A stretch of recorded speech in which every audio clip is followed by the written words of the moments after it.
Oh. All right, Lupe. Hey, how you doing? Hey, how are you? It's Bailey. Hey, what's going on, buddy? Hey. All right. That's what's up. Hey, you got a standing ovation going on in here. Tell him how Jersey was excited. Jersey was so excited that we got shook up with an earthquake because you were coming on the show. What do you think about that? Speechless. You're speechless? I think about earthquake. Yeah, we had a little earthquake happen down in Virginia and it affected us up here. So we're kind of associating that with you because everybody's so excited in Jersey that you're going to be on talking to us, that you're on talking to us, actually. Oh, so, wow. I had nothing to do with earthquake. Okay. No doubt. We hear you. We won't pin that on you. Anyway, again, I'm Bailey. Bashir Akindele is on the mic with me. He's going to join in the conversation. Also, Jonathan Alston. So we're going to go ahead and dive into the conversation and get it started. Okay? Okay, that's fine. All right, great. So you have 3 albums. You're a Grammy Award winner. You've got a couple of accolades behind your name. The thing that I found really profound when I read up on you was that initially you weren't a fan of hip hop. Why is that? You primarily listened to jazz, it said. So why weren't you a fan of hip hop back in the day? Because of my musical experience, there's a mean feedback about my phone. Well, basically, before I got introduced to hip hop, which was maybe when I was like 6 or 7. Wow. I was already introduced to all different forms of music. So I was already, I was playing jazz, he was playing classical music, he was playing world music, he was playing Ravi Shankar. So for me, hip hop was just another form of music. It wasn't anything special, because I didn't really have any time to try out. It was only until teen years when hip hop had a certain with my peers or being a teenager and kind of experiencing something that the music of hip hop was actually talking about some of the concepts and living in the hood and ghetto life and XYZ. But as a child, I didn't really have that. Okay. Really having those experiences didn't really speak to me like that. Jazz and classical music and everything else, it was just like, there's jazz on the cartoons, there's classical music, Tom and Jerry, so it's like, it has some kind of relevance to me, Right. So was there any particular artist that changed your view about hip hop and led you to pursue your craft? NWA. Wow. Oh, NWA. Okay, wow. And how so? NWA. How did they influence that for you? It was the first.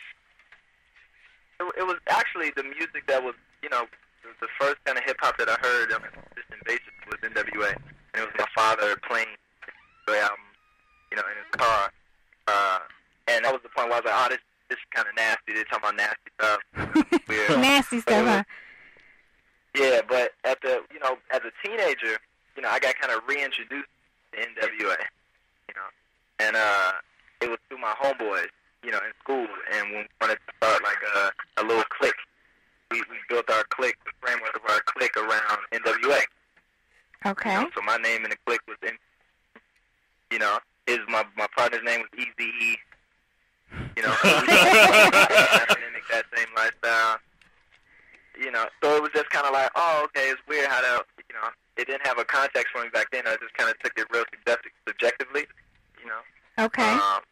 And in my teenage years, it started to have like a certain kind of like, my friends like this, I like this. Okay, so let's like it. Right. And then when did hip-hop start having meaning for you? I read somewhere that you had listened to Nas's album, and that impacted your decision as well. It was a lot. Like excuse my memory, but I remember listening to I knew it wasn't off or not because I remember Public Enemy. You know what I'm saying? So it's like I remember those messages that was in there as a little kid as well.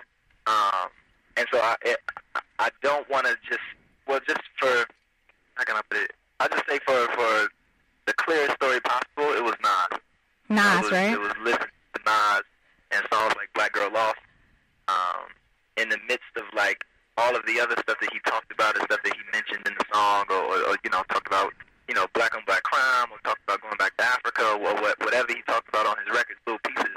It was that song Black Girl Lost that kind of was this whole yo, you can talk about positive stuff. You know, you can talk about stuff that kind of has some meaning just beyond being a song or talking about how much money you got or what have you. And, you know, that spoke to me. And then it was cemented by Most Def, you know, and like the Black Star album and Black on Both Sides. And it was just kind of like cemented, like, no, not only can you just do one song, you can do a whole album. Right. About that. And your whole piece and your whole, like, kind of direction and music can be about that. Right, so that became the turning point for you. Now, let me ask you, you were highly influenced by jazz music. Is there any connection in the jazz you listened to back then and the hip-hop you perform now?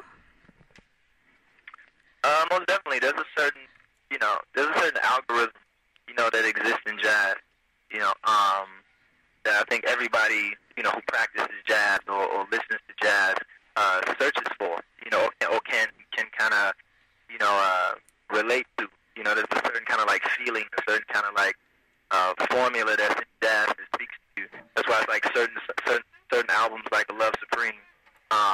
You know, I held in such high regard by like, you know, like activists like Cornel West. Mm-hmm. You know, in his class and his speeches and, you know, in his kind of go around the country, you know, preaching his message. You know, he always brings up a Love Supreme. You know, which is this record that has no words on it. You know, it only has a Love Supreme. You know, there's only words that are actually spoken on the album. And it's just something about that, you know, that motivates you to write or motivates you to paint or motivates you to do whatever artistically. And so for me, there's a certain like balance.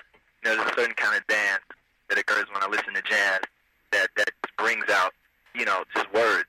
You know, and I think it equates to that same kind of feeling where, you know, you could put on a hip hop beat. And I'll need like a couple hours, you know, to put a song to it. Right. You know, and even the freestyle might be kind of whack if I try to just freestyle over it. But if you put on like a jazz record, you know, you put on some Love Supreme, you put on just a straight jazz record, I'll freestyle for days. Okay, so it puts you in a zone then. Jazz puts you in that zone and kind of gives you that inspiration. Yeah, puts you in that zone. But it's something deeper than that. On the artistic side, there's something deeper. You know, there's definitely like some, you know, even when I go on even there's certain songs that I write now, it's like I try and attempt to make jazz. You know, I say that to myself, like I'm going to try and recreate the feeling or that mood or that kind of, you know, that specialness that I get when I listen to jazz when I write this verse. Okay, and I can definitely see that. I mean, the Lasers is a wonderful album. I enjoyed it from start to finish. Yeah, we all felt that album, definitely. Now, and then the album is the title of the album is actually an acronym for Love Always Shines Every Time, Remember to Smile. Now, that was sort of a note to self I read somewhere, and it was a reminder to you to remember to be happy during a time when you had contemplated suicide. Do you mind telling us a little bit about that? Well, yeah, the title in general, you know, wasn't specifically about my dark period. There was a song called Beautiful Lasers, which kind of speaks to that. The actual title of the album, Lasers, speaks to that in general. It speaks to that kind of, you know, always know that there's, you know, that even though there's dark clouds, you know, and it may be raining and thundering and storming and it looks crazy, just above those clouds it's a beautiful day, you know, because the sun is always shining somewhere, you know, so to speak, and even right above you, even though there's a storm in between you and the sun, and if you can ride that storm out, then eventually the sun will break back through, you know, kind of a thing. And it's just taking that life lessons, you know, that I learned, and kind of how can I put it in a way where I don't have to explain all that, right? You know, and it's just say, hey, you know, love always shines every time. Remember to smile. You know, so it's really just keep your head up in the midst of whatever's going on, because it's going to get better, and at the same time too, it could always be worse. Exactly. Okay, definitely. You know, that's the overall feel and theme of the album. You have a lot of great songs.